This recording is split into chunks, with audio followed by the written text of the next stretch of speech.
Good morning, good morning, good morning, good morning. A loving good morning to everyone loading into our virtual global living room. Happy and warm Saturday to you. This room is about living and growing and learning and healing as we move beyond the virus. Great and grand rising. I hope you can see that I am coming to you from a new direction, from a new perspective. Let me see if I can get my YouTube just a little more centered there. And my Facebook. Good morning, Facebook. Welcome to your weekly antiviral message, Living Beyond the Virus. You know that we have been here. Let me see, do I need to come up a little bit? Let me see if I can get my YouTube thing a little straighter here. Hold on, YouTube. Just forgive me. Let me get it a little poised up here because it looks like y'all can only see half of my head, okay? I hope you can see that I'm coming to you from a new perspective today, from a new direction. Yeah, this is day 56. And we are still rising. We are still rising higher and higher and higher as we move and live beyond the virus. So let's suit up this morning with a bold declaration of strength. So as you load in, I invite you to complete this thought form as your declaration to the universe. Okay, ready? And I am choosing to be powerful. I am choosing to be powerful as I am choosing to be powerful because I am choosing to be powerful when I am choosing to be powerful. That is our bold declaration today. That is what we are suiting up with today, okay? I am choosing to be powerful because I am choosing to be powerful when I am choosing to be powerful as I. So come on into the global living room and let us make a bold declaration into the universe of life. Okay, good morning, Maryland. Good morning, England. Good morning, Boston. I am choosing to be powerful as I. I am choosing to be powerful when I am choosing to be powerful because that is our bold declaration. Good morning. Good morning, Swift Courage Cohort. Good morning. Yes. Good morning, New York City. Good morning, where am I? Delaware. Good morning. Good afternoon from Paris. Good afternoon. I'm sorry y'all don't want us over there with y'all, but we got cooties. Yes, we got cooties. Good morning. Good morning to everyone loading in. Grand and glorious rising. I'm choosing to be powerful because I come from powerful people. That's good. I'm choosing to be powerful when I choosing to be powerful because I'm choosing to be powerful because. Come on, let's suit up this morning making a bold declaration. Listen, Virginia, New York, New Jersey, I am pleased to announce that there has been no late night snacking for 3 consecutive days. Yay! What I have decided to do is to have a banquet in my mind, okay? So instead of going downstairs like a thief in the night pillage for food, I lay in my bed and I eat whatever I want to. So last night I had these little pretzel chips that I've got on sale. I had the little pretzel chips with hummus, and I had fried chicken and macaroni and cheese, and I had three Haagen-Dazs ice cream bars, coffee ice cream, of course, in my mind, okay? So that means that I got a powerful mind. And not only did I not leave my bed, I didn't ingest 1 calorie, and it was delicious. I tell you, the mind may be a terrible thing to waste, but it is a powerful thing to use. Come on in. I'm choosing to be powerful because I'm choosing to be powerful when I'm choosing to be powerful as I am choosing to be powerful. Where are my Swits this morning? Come on in, Swits. Come on in and let me see you suit up. Let me see you suit up with your power. Arizona. Come on, welcome Arizona. Who else is in here this morning? California, I'm choosing to be powerful. Come on, I'm choosing to be powerful because I am a child of God. I'm choosing to be powerful as I move forward with powerful, purposeful. That's what I'm talking about. Let us get powerful. Let us declare it. Grand and glorious rising to you, Jacksonville, Florida. Florida. I'm choosing to be powerful. You know, Florida's a little challenge right now, but we're going to still declare it, okay? Listen, freedom and peace will be home next week. You know, they've been in training boot camp with my godson. Because while I love all kind of animals, I love animals, I am not good at the training part. I'm just not. So my grandson, he took them from me when Freedom decided that because I wouldn't let her in my prayer room, she was going to poop in the middle of my white floor. Okay, she had to go to boot camp. Couldn't do it. She just came right out and pooped in the middle of my floor. I said, off to boot camp with you. So her and Peace are over there together, and they are getting, I'm choosing to be powerful in chaos. I love that. So they'll be home next week for a visit, but they are over there. So if you're just joining us, or if you're here for the first time, you are welcome here at the Antiviral Global Living Room. And today we are making a bold declaration. I am choosing to be powerful when I am choosing to be powerful because I am choosing to be powerful as I am choosing to be powerful. That's what we are doing today, making a bold declaration, because there's a lot of stuff going on in the world. And if you're not careful, you will be confused and conglomerated and in all kind of conflagration. So we don't want confusion, conflama, or conflagration. Okay? So I'm choosing to be powerful. Let's go. Let's go. Come on, Swits. I saw the Courage Tribe. Any other Swits here this morning? Any other Swits here this morning? I see we got a lot of new people. Italy's in the house, and Brooklyn's in the house. Where's Bronx? Bronx, you in the house? Swit. Firm faith and trust. Come on, I'm choosing to be powerful because I am powerful. How about that? What a concept. I'm choosing to be powerful because my Creator made me to be so. I'm choosing to be powerful as I move throughout my day. I'm choosing, good morning, Jersey. I'm choosing to be powerful, to be true to myself. Yes. Come on, East Orange. Yes. Come on, Ohio's in the house. Ohio, you choosing to be powerful? I am choosing. Choice is your power. Choice is your power. It doesn't matter what's going on. You always have the power of choice. So let's use that power this morning. Let's make a bold declaration this morning. Let's change some stuff in the world this morning. Come on. I'm choosing to be powerful as I clear out and simplify my life. I love it. I love it. I love it. Come on. I'm choosing to be powerful in spite of what's going on around me. I'm choosing to be powerful because I am from Maryland. All right, I'll take it. I'm from Brooklyn. I know I'm powerful, okay? And I'm from old world Brooklyn. I'm not from the gentrified changing Brooklyn. I'm from do or die, Bed-Stuy. There ain't no dope in the Park Slope, okay? I'm choosing to be powerful as I plan my mother's memorial good. Swit from Firm Faith and Trust. Choosing to be powerful in Botswana, Africa. Come on now, somebody talk to me this morning.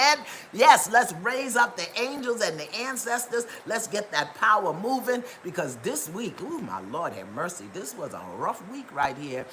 California, Texas, Arizona, you know, this corona thinks is coming back, but we have been doing this antiviral message since March, and we are powerful, and we know how to take our minds and our mouth and use it to create the desired experiences. Come on, I'm choosing to be powerful because my life matters. Yes, I'm choosing to be powerful. I'm choosing to be powerful as a woman. I'm choosing to be powerful as a man. I'm choosing to be powerful as a teacher. I'm choosing to be powerful as a blessed child of God. I'm choosing to be powerful when I speak. I'm choosing to be powerful when I think. Come on!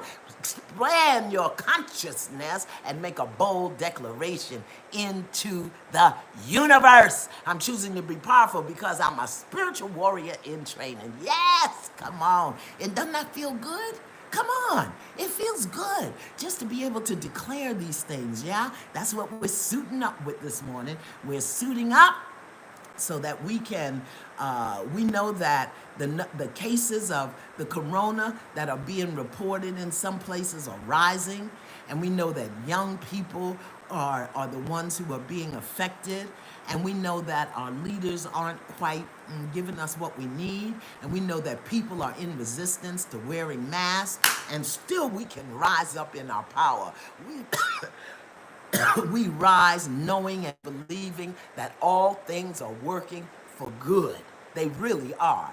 We know and we believe that we are powerful and we are equipped to handle everything that comes our way. And believing that, we make this bold declaration and we declare our intentions into the universe so that we can create a new way forward, grand and glorious rising. Here we go. And so we begin. Yeah. Let's breathe. Taking a long, deep inhale through the nose and a slow, complete exhale through the mouth, through the nose, I'm sorry. Someone asked me once, what's the distinction between breathing through the nose and breathing through the mouth? Well, when you breathe through the nose, you expand the lungs and the diaphragm. And when you breathe through the mouth, you're clearing out in the chest, okay? The breath is right here in the chest. And when you breathe through the nose, you're connected to the diaphragm, to the lungs, okay? So today, we are going to practice mindfulness breathing, all right? We're going to do a little mindfulness work. So settle in. Be sure you're in a comfortable position. You can sit upright with your feet flat on the floor, with your arms and legs uncrossed. Make sure your ankles are uncrossed. And if you can, just rest your hands on your thighs, palms up or down, whichever is more comfortable for you. Just allow your eyelids to close gently, which means you will not be able to type. Just for a moment. And take a few moments just to get in touch with the movement of your breath, the sensations as the breath flows in and out of the body. Bring your awareness to any physical sensations in your body, especially the sensations of touch or pressure, where your body meets the chair or the floor and where it makes your hands make contact with your legs. Just for a moment, be present with your inhale and your exhale. Bring your awareness to your body. Notice what's going on. Any tightness, any tension, any anxiety, anywhere in the body as you breathe.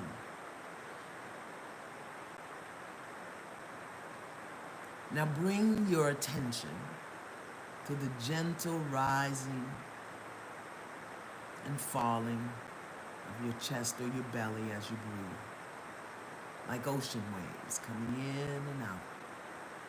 Your breath is always there, supporting you, connecting you to life. Notice each breath.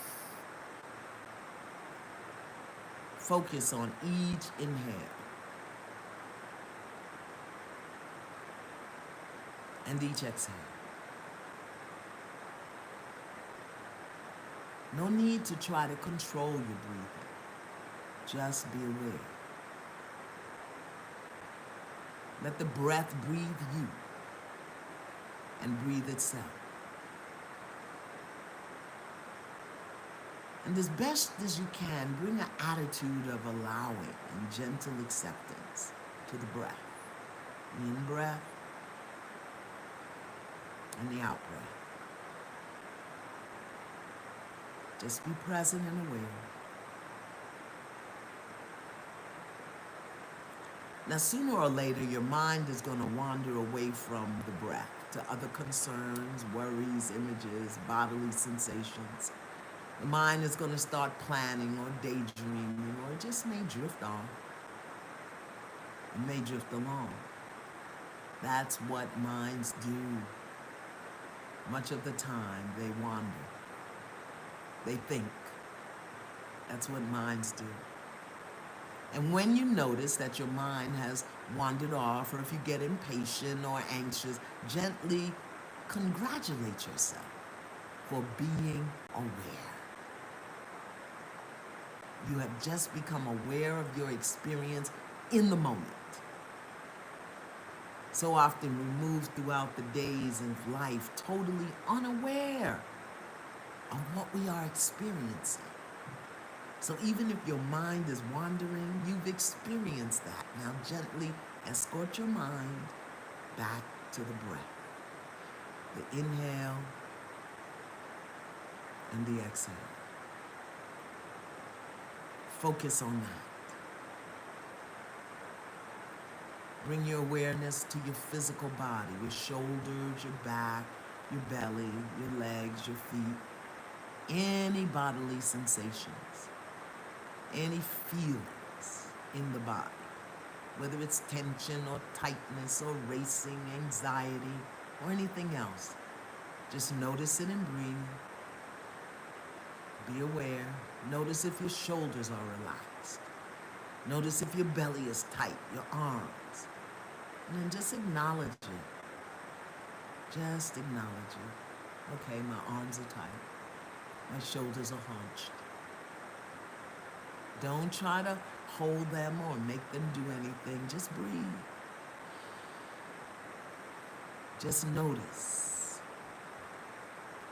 If there's any uncomfortable sensations, you can breathe into it by just imagining that your breath is moving in and out from that place in your body where there's tension or tightness or pain. The intention is not to make you feel better, but just to get better at feeling and being aware. Just to notice what you're feeling and where you feel it in the body. Gently follow your inhale, your exhale, breathing in and out. Take a long, deep inhale through the nose. Shoulders relax, and a slow, complete exhale through the nose. Relax into the moment. When you're ready, you can open your eyelids. You want to begin training yourself to be aware of and to notice what's going on in your body and in your mind. Just moment by moment. You don't have to do anything about it. Sometimes we won't let ourselves feel or know because we think we have to do something about it, unless there's pain. Now, if you have pain, that's a different lesson. For today, we simply want to increase our awareness and our willingness to just be with whatever we sense or feel. You don't have a problem. You don't have to have a problem with anything that's going on. Just be aware. And we breathe. Today, let us send light and love and healing energy to police officers all around this country. Now just notice your response to hearing that declaration, okay? Notice if there's any resistance or if there's any judgment or tension or tightness. Just notice and breathe. Good morning, Berlin. Notice if there are any toxic feelings that come forward when you hear me say, sending light, love, and healing energy to police officers. Notice if there's any tension or anxiety that comes forward in the body or in the mind. Nothing to do. Just notice and know that that energy can be harmful to you, okay? It can restrict you. It can block your good, your peace, your joy. Come on, breathe.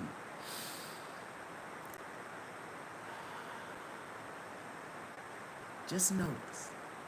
Now, some of you might be thinking, okay, Miss Iyanla, now you have gone too far.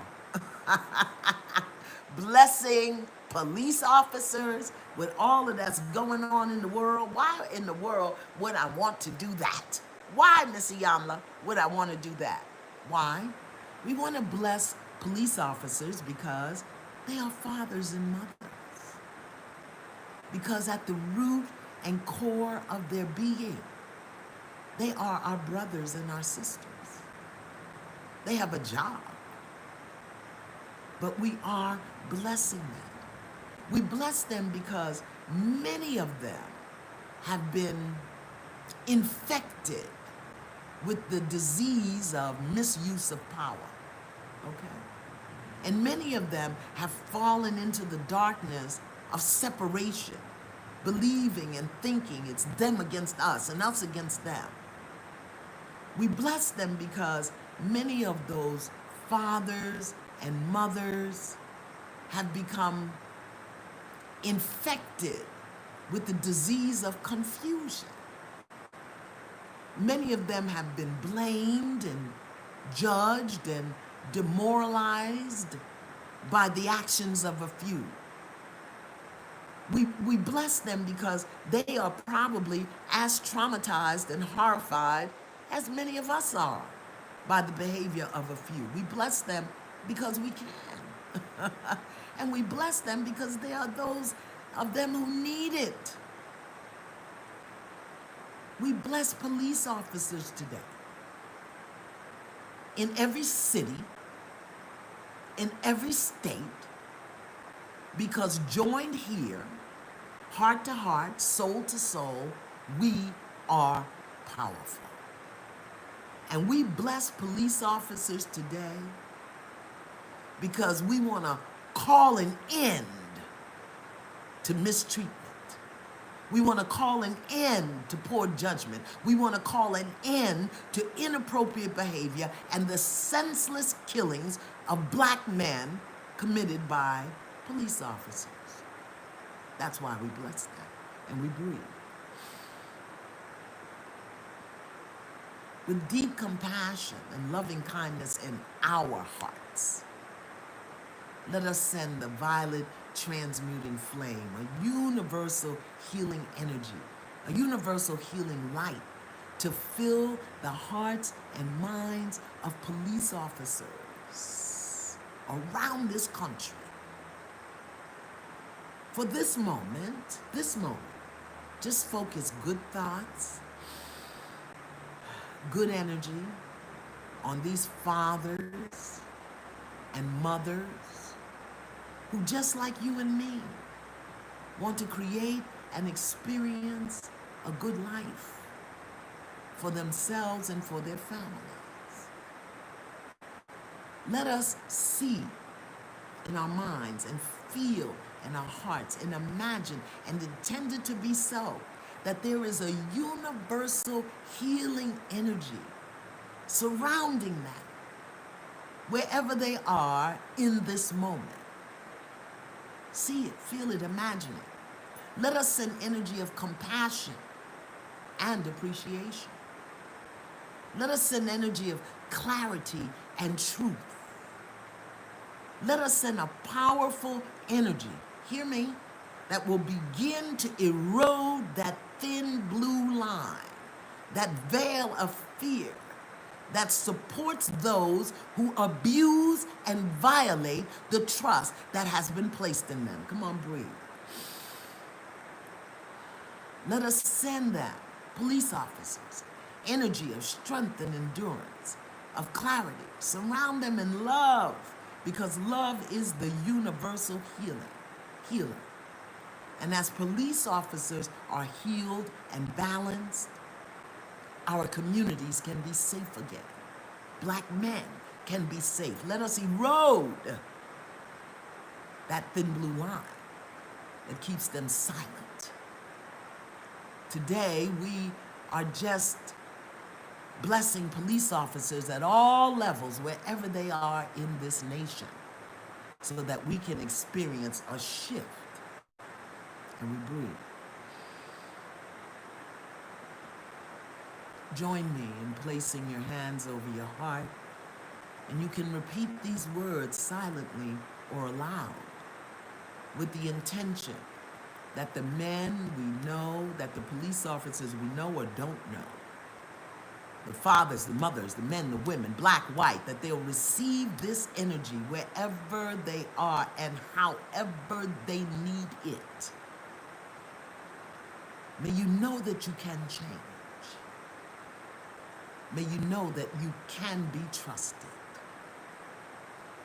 May you receive the energy of our love.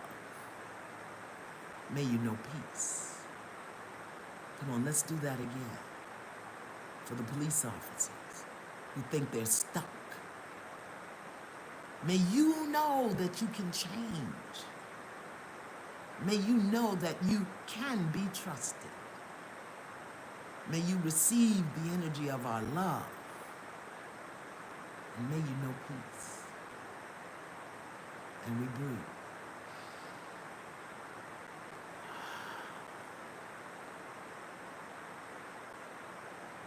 I want to remind us that whatever ill or upset and judgment we hold about others, it will impact and affect us.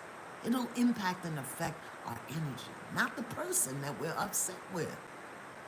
So we want to release that. We want to release those things. And by blessing the person or people, it clears our way. It clears our energy. Okay?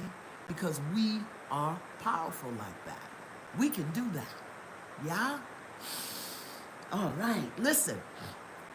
Our inspirational reading today is going to come from a little book that came to me back in the 90s that has now been revised and updated. All right? When it came to me, it was originally called The Book of Practical Faith. That's what it was called. But it's now been revised and updated, and the book is called, you're going to love this, How to Be Spiritual Without Being Religious. How to be spiritual without being religious. Good morning, Guyana. And it's by D. Patrick Miller, who also wrote the Forgiveness book. This book came to me back in the 90s. So I want to share a little bit with you out of this book because it's in alignment with the message that I want to offer you today. Okay? Ready? A spiritual faith is a more practical way to deal with everyday life than cynicism, toughness, or defensiveness. Think police officers could use that? Faith can be sensible and savvy, and practicing it daily increases its usefulness and reliability. Yet spiritual faith is also tinged with mystery, for it is the connection to our unknown potential and the power of creation itself. Spirituality is the way out of misery, the way into self-knowledge, and the way toward a more fulfilling and effective life. Many people might define faith religiously as a belief in God. However, you can maintain constant contact with God, okay? By God, I mean, he means the universal and marvelously creative energy that moves us all. By recognizing and affirming that energy, we become increasingly loving, peaceful, and wise. Of course, belief and faith in God can coincide and strengthen each other. But I believe it is also possible to practice faith, to honor, share, and benefit from a spiritual discipline without any particular religious belief or affiliation. This has been my personal experience, and it is what I mean by how to be spiritual without being religious. On the other hand, it is easy to see the damage done in the world by people promoting religious beliefs that are not backed up by the practice of wise and tolerant faith. Thus, practicing a spiritual faith is not the same as holding fast to religious beliefs against all the slings and arrows of reality. In fact, faith can be weakened by too much believing. Faith is the willingness to take a chance on what we do not yet believe for the sake of finding greater happiness and spreading and sharing more peace and love. Ooh, that is so good. The miracle of a well-practiced faith is that it eventually provides rewards that surpass the mere fulfillment of our desires. That is my conclusion after more than 30 years of investigating spirituality as a personal practice. Now, here's the good part. Listen. What stands in the way of faith is not cynicism, but guilt. Guilt will push people into religious beliefs that do not promote peace and love. While cynicism is a compensation for living faithlessly, it is paradoxically a kind of faith itself. When a person is cynical, instead of relying on hope, possibility, and the best in other people, the cynic relies on disappointment, pessimism, and distrust. By maintaining this attitude, they hope to cut their losses and be amply prepared for the next insult and disaster that life sends their way. Okay, wait a minute, here's my thing. The key to releasing cynicism and guilt is unbelievably simple, even if the process may be long and difficult. When you have faith, you can simply ask that guilt be taken away by a power greater than your own. The original creative intelligence that some of us call God will do that. To ask for this divine favor, it's not necessary to believe in a religious dogma or any specific God. It is only necessary to be willing to change. Personally, I believe that God is powerful enough to have created the universe. The God that is powerful enough to have created the universe feels secure enough to help disbelievers. The tiniest kernel of willingness to change is the first seed of faith and the beginning of the end of guilt. Ooh. How to be spiritual without being religious. Okay? Don't put in the thing, what's the name of that book? Here the name of the book is. How to be spiritual without being religious by D. Patrick Miller. I'm going to speak to that in a minute, but right now, I want you to consider this affirmation and repeat it to yourself as often as possible as you move throughout this day, or let's say this week, because now we're only together once a week, okay? Here it is. I am responsible for my personal power. I am choosing to believe that I am powerful. I'm choosing to stand in my power. I am choosing to stand in my personal power with love. Let's do that again, all right? I am responsible for my personal power. I am choosing to believe that I am powerful. I'm choosing to stand in my personal power. I'm choosing to stand in my personal power with love. And we breathe.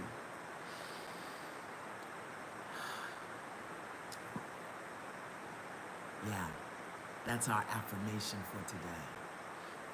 I am responsible for my personal power because I've just seen and heard too many of us relinquishing our power to things, particularly with this corona still creeping around, okay? I would really like to speak with you today, briefly, on the subject of where is your soul anchored? Or what is your soul anchored in?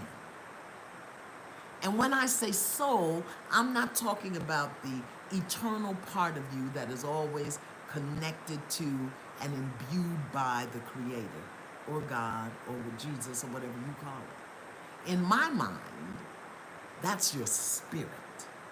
The spirit is the eternal part of you that is always connected to God. When I say soul, I'm talking about how your spirit expresses itself in life based on your history, your experiences, your belief. When I say soul, I'm talking about who you are, how you live, what you do, and how you do it. In other words, I am talking about your personality, how the spirit expresses through that energy of the soul. I'm talking about the qualities of your character. Where is your soul? Where is your character? Where is your personality anchored? And in what is your soul, your character, your personality anchored? Are you anchored in guilt or greatness? Are you anchored in anger and anxiousness and resentment and bitterness? Or are you anchored in possibility and opportunity and love? Is your soul anchored in the omnipresent, omnipotent energy of truth? Or is your soul bogged down by facts and falsehoods? Just ask me. In what is your soul anchored? I wanted to start with that reading today because in the past 2 weeks, 4 or 5 different people who have a need to save my soul have written me to ask me whether or not what I teach goes against their religion. Some of them weren't too nice either. Some of them were Christians and some of them were not. For some reason, they seem to think or feel that because I mention God, I'm talking about religion.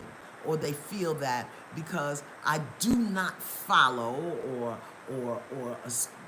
promote the traditional and accepted lines of religious theology, that I'm somehow engaged in some sort of blasphemy. Or as one person said, heresy. And I want to say again, I've said it a million times, what I'm offering is not religious. It don't matter to me what your religion is. What I'm offering in the way of things for you to consider goes above and beyond religious theology. And at the same time can complement and support any religious teachings that you hold. Why? Because it can help you build your character. It can help you, it supports you in changing your thinking. It's a deeper development of your personality by bringing your mind and energy into alignment with universal truth.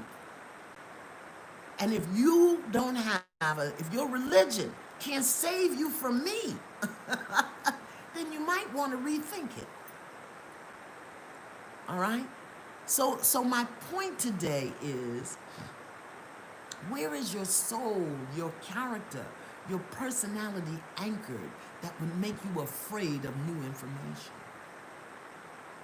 And where are you anchored in facilitating your own growth and healing and evolution as an individual, regardless of your religion?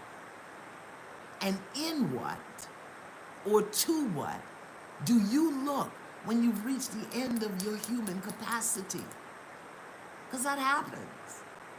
And to whom or to what do you look when you need guidance and clarity and support? On what do you lean when you're weak and frightened, lost, depressed, broke, hungry? Or do you just wait for something or someone to make it okay for you, to make something happen for you? Or do you use your divinely imbued personal power to create in your mind with faith what it is you need, knowing that it must come from you? I often wonder if all of the mess that we see and hear in the world is the result of waiting for God or Jesus or Allah or Buddha or Orisha or angels to do what we need to do. We need to stop fighting. We need to stop hating. We need to stop being impatient. We need to stop judging each other. God can't do that for us. But if we're anchored in this religiosity that thinks that it's going to happen through I don't know what, then we continue to attack each other, to just be impatient and ugly with one another, judge one another, judge each other. How dare you accuse me of blasphemy? How dare you? How dare you? When I have given and loved and shared, asking nothing in return. Nothing. But because it doesn't fit your criteria, you dare to put that curse upon me? Because you don't know how the power of your mind? How dare you? I am a mother and a grandmother and a great-grandmother. How dare you invade my personal space with that unloving energy? I rebuke it. How dare you? Keep that to yourself. If you think I'm committing blasphemy, then report me to the God of your understanding. Don't send that into my space. But we do that. We're doing that with police officers right now. These mothers, these fathers feeding children, paying rent, looking for a better way of living and being just as we are. I don't condone what they do, but I don't condemn them all because some have done it. What are you anchored in that would allow you to condemn another living human being? What is your soul anchored in? I think it's the Bible that says, hate the doing, but love the doer. Okay? What are you anchored in that allows you to listen to lies and go along like, some lunatic just doing it because the governor or the president or the Congress? What are you anchored in? And where do you go to get support and help and checking what you hear in the world? Listen, I don't know what masks do, but I know the damn corona kills, so I will have on a mask. I'm going to put a mask on my nose, my ears. I might put one on the madam. I don't want no corona nowhere. Can you check in with yourself? What are you anchored in? That You have to say, oh, this is my political party, this is my, what are you anchored in? That's the question. What are you anchored in? I'm anchored in love. Yeah. I'm anchored in my purpose. And I don't have to explain my purpose to any human being. Because when I get on the other side, ain't no human gonna be on the committee that asks me, did I fulfill my purpose? So if I am committing blasphemy and heresy, I don't have to answer to you. How about that? Let's start thinking that way. Let's use love to bless people and call them up. Let's anchor ourselves in love and peace. Let's anchor ourselves in acceptance. Half of us don't even know what we feel sometimes, and we're talking about what other people are feeling and doing. No. Handle your business. What are you anchored in? I'm not angry or upset. I'm just very passionate this morning because I just see too much wahala and bochinche and confusion and conflammation all over the planet. I'm done. I saw yesterday another beating of a black man by the police. Saw it on the I don't know what I was looking at, and I had to really work with myself. It's the thin blue line. It's the white man's superiority. Call it what it is. Know the history that the police force were originally slave catchers. That's what they were. And that's how the police force grew. So yeah, they're gonna be beating and killing black men because it's in the fibers of the big creation of the police force. So let's condemn the police. Let's condemn the system and do something to change it. Come on, breathe with me. What are you anchored in, beloved? What are you anchored in? What are you anchored in? Your day. How do you start your day? What guides your day? What guides your relationships? What guides your speaking, your eating? What are you anchored in? What guides the way you raise children? What guides how you treat the planet? What guides what you do when you see an injustice in the world? What are you anchored in? I tell you, I'm too old to go marching. I did that in the 60s. I can't go out there. But I have written more letters. Ooh, boy, I have lit my keyboard up. Okay, I have written everybody. I'm writing everybody. And I also write the mayors of the city letters of support. When I support them.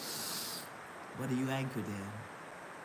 As you go through this week, continue. When you have a bad reaction, it seems that we are so bogged down with and anchored in fear and in shame and in guilt and in anger and in unforgiveness and in judgment that we're so bogged down. And it's that whole collection is power sucking, okay?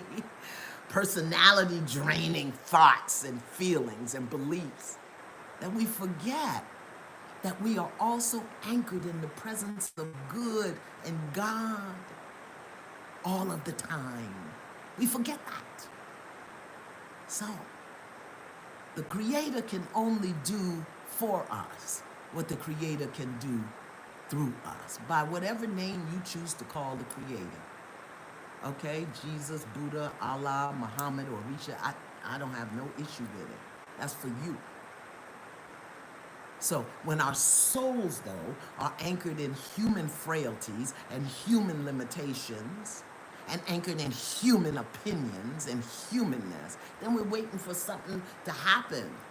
And we can't even be used to create it. Okay, we got to do our part.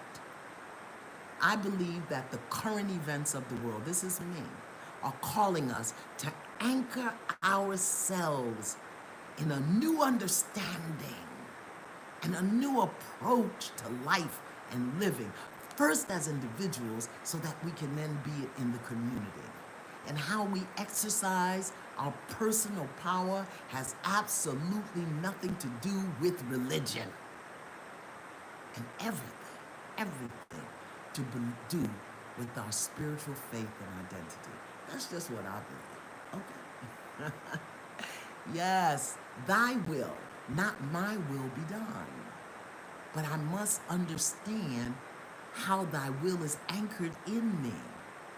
I must understand my relationship with divine will. I will to will thy will. Please show me how. Please show me how. Because I'm human and I'm crazy. I'm a human being. Look how much time we had to be still during the corona. But instead of being still and seeking the divine and seeking guidance so that we could be moving forward, we were anchored in fear and upset and worried and trying to get out and anxiousness. And now look, the corona thing is going back up in the air. Okay? To be anchored in our personal power, in our spiritual power, we must embark on the difficult, sometimes painful journey of self-discovery and self-awareness, which requires that we examine and explore and question our belief systems and our thought processes. Because those are our anchors, what you believe, how you think. And we must begin to eliminate anything and everything that does not resonate with unconditional love and forgiveness.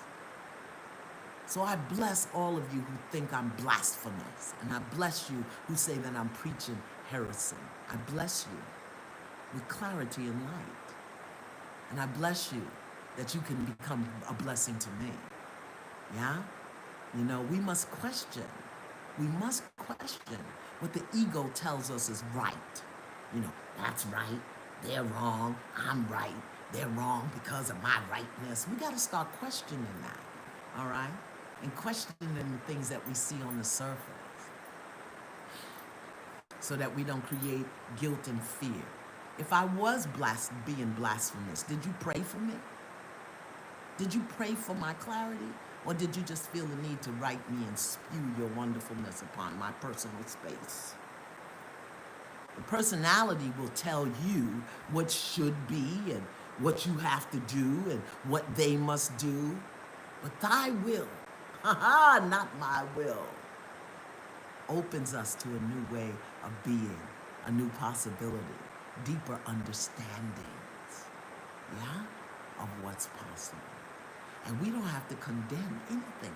All we have to do is stand in our spiritual faith and create. So I invite you, as you move into this week and through this coming week, as we face the common challenges, human challenges, and joys, please continue to ask yourself, where is my soul anchored? In what is my soul anchored? And what is my personality, my character anchored? And if it's anchored in Jesus, fine. If it's anchored in Buddha, fine. If it's anchored in Allah, fine. But are you behaving in a way that demonstrates your belief in the anchor? That's all I want to know. Are you lifting people up into a grander awareness? Are you using your personal power and capacity to do thy will on the planet? These are just things that I want you to consider. And I don't feel bad because people send me those things, but I'm not accepting it. And I rebuke it. And I know all about, what the Bible says, and the Quran, and the Bhagavad Gita, and the Torah, and all of them. Okay. How about you? And we breathe. Yes. So, I want to remind you about the Spiritual Sound Spa offered by Dr. Ivy Hilton every Thursday right here on Facebook Live. A beautiful way to tone and align your body, regardless of your religious beliefs, okay? And you can get more information and notices about the spa if you subscribe to Dr. Ivy's YouTube page. It's Sound Spa by Dr. Ivy, I-V-Y, Dr. Ivy Hilton. Okay? Just a break from the world and get you in a higher vibration. I also want to remind you about the online Qigong classes offered by Baba Kevin Green. Really, Qigong, I love Qigong, okay? I love Qigong and Tai Chi because it builds energy. And he does a class every Saturday and Sunday morning from 7 to 8 a.m. I didn't go this morning, I'm going tomorrow. And what a beautiful way to start your day by moving energy in your body, in and through your body. It's such a good thing for you, and he does it right on Zoom. And you know, the practice of Qigong can really help decrease pain and decrease stress, and it improves your circulation and your immune system, and it brings a sense of calm and peace. Oh, I love it. I love it. I love it. I love it. So if you're interested in joining, signing up for his classes, the classes are $16 a week, I think, something like that. But he never turns anybody away if you don't have money, that's giving, you know. So if you want more information, please send an email to Lukumi Temple, that's LUKUKUMI Temple at AOL.com, and he'll give you all of the details. I also want to ask you if you would join me in holding a dear friend of mine. She's like family to me. Her name is Lynn Victoria Manning Armstrong. And on Monday, they're going to have to amputate her leg. So I want you to join me in just holding her up and her family and my beloved sister Musina and Janet, as their baby sister has this transition. I know that doesn't look like it or feel like it, but somehow there's a good in this. And so I want you to join me. Lynn Victoria Manning Armstrong. And we just surround her and the surgeons with light and love as she surrenders her leg on Monday. Yeah, that's hard. Listen, I wanted to bring it downstairs, but I forgot, and I don't want to jump and go run it, okay? Run, go get it. But I found this thing that is from my grandmother, Rissy Holloway Harris. And it said, I've told you many times that my grandmother was a Native American, and she was an herbalist, powerful herbalist. And she taught me many, many, many things. That's how I do Masterpiece. And over the years, I found like little things in her Bible and in this and in that.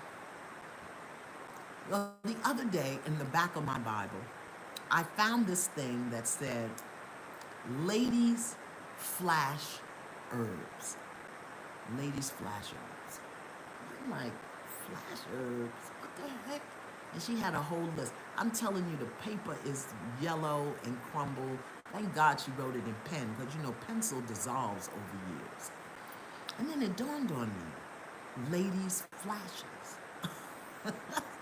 Y'all know what I'm talking about, right? And she had this list of herbs. So I sat with it and I prayed with it for a moment. And something said to me, Iyanla, put it in a soap.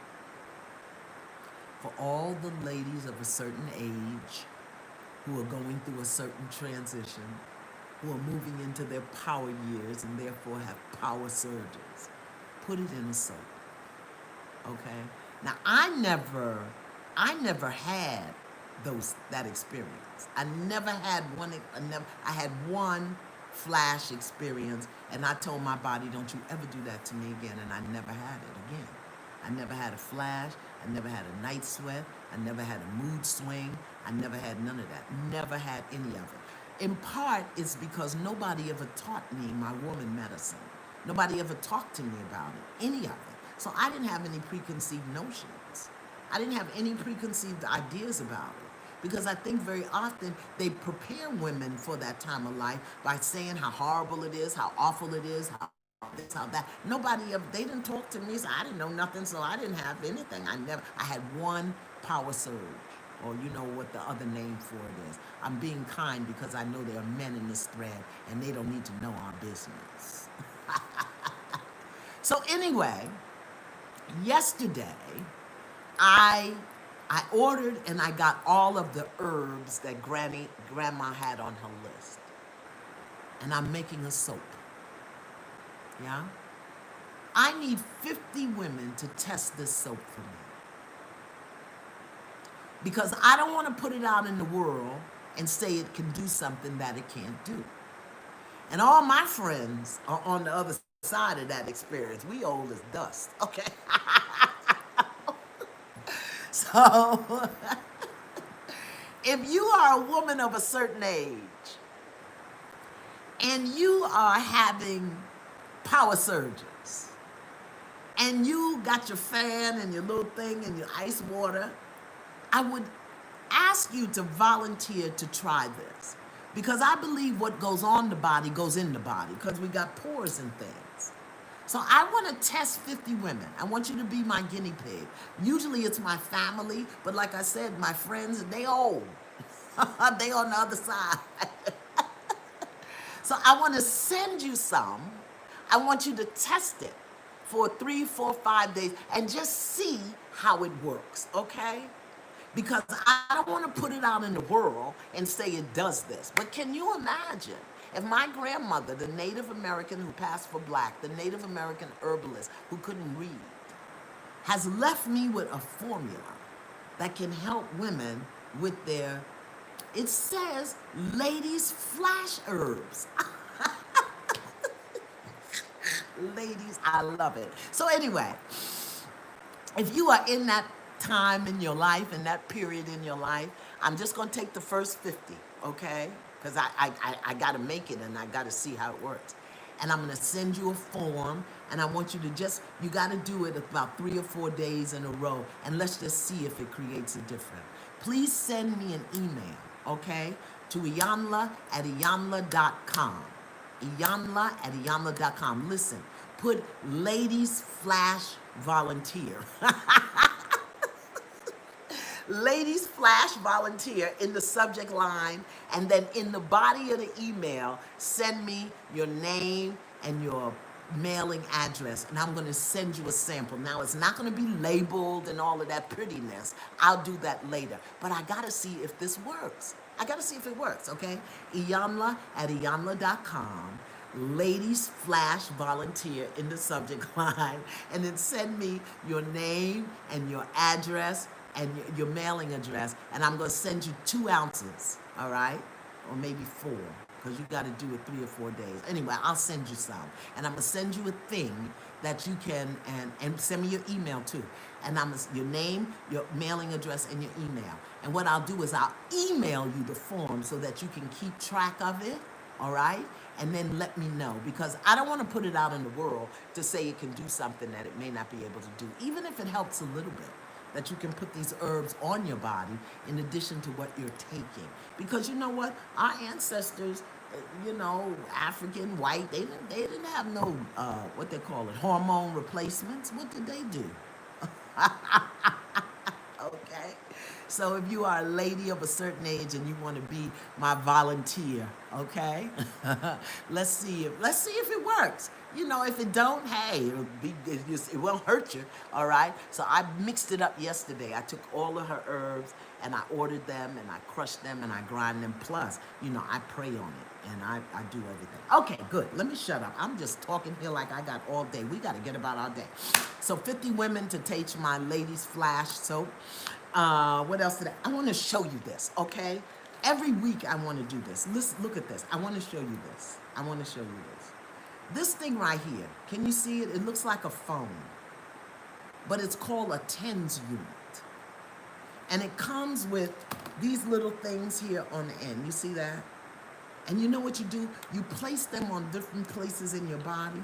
It's a massager. It is a massager.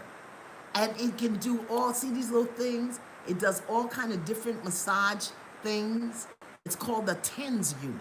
There are all kinds. And I got this one because, you know, during the corona, we couldn't get a massage. And so I was feeling like cramps in my knee and my back and my shoulders. And because I sit at the computer a lot, I was all like this. So I got this thing. I got it from my husband, Amazon. You know, Mr. Amazon? Yes, this one was $42.95. But they have others. There's one by the massage technicians, and there's one by, Go look. It's called a TENS, TENS unit. And it comes with these, and you put these things wherever it is hurting you. I bought everybody I know and love one. You stick it on there. That if you got problem in your shoulder, on your back. I put it on my knee the other day, on my, listen, this thing was so good one day I was sitting there like I was drugged. Okay. It's called the TENS unit. It's a little thing. And it comes with this one. This is a tech care. It comes with a little case. Sometimes I hook it on my dress and just walk around the house. I wanted you to know that, all right? Because if you can't go get no massage, get you a TENS unit. And you put it on when you're laying down or when you're sleeping or when you're just walking around the house, all right? Join me tomorrow on From Love From a Distance when my guests will be Lettucey and, oh, Lord, did I forget the other person? I'm so busy having, I wonder, is that part of the ladies' flash syndrome that you forget stuff, or is that just old? I don't know. Whatever. Join me tomorrow, Love From a Distance, 7 p.m. We'll put the link in the thread so that you can register. All right, let me get up out of here today. Today, I want to close with a reading from my book, Spiritual Literacy. Oh, it's upside down. Okay, like that. You know it's important to me because it's bound.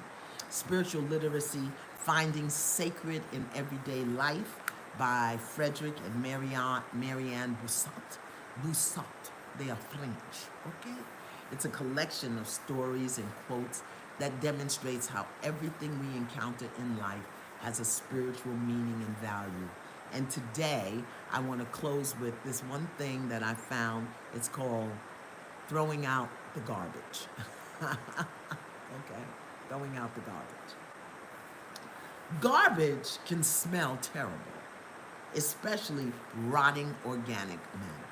But it also can become rich compost for fertilizing the garden. The fragrant rose and the stinking garbage are two sides of the same existence. Without one, the other cannot be. Everything is in transformation. The rose that wilts after 6 days will become part of the garbage. After 6 months, the garbage is transformed into a rose. When we speak of impermanence, we understand that everything is in transformation and everything is good. This becomes that, and that becomes this. So there's another way to think about your garbage. Spiritual literacy, finding the sacred in everyday life. And we breathe.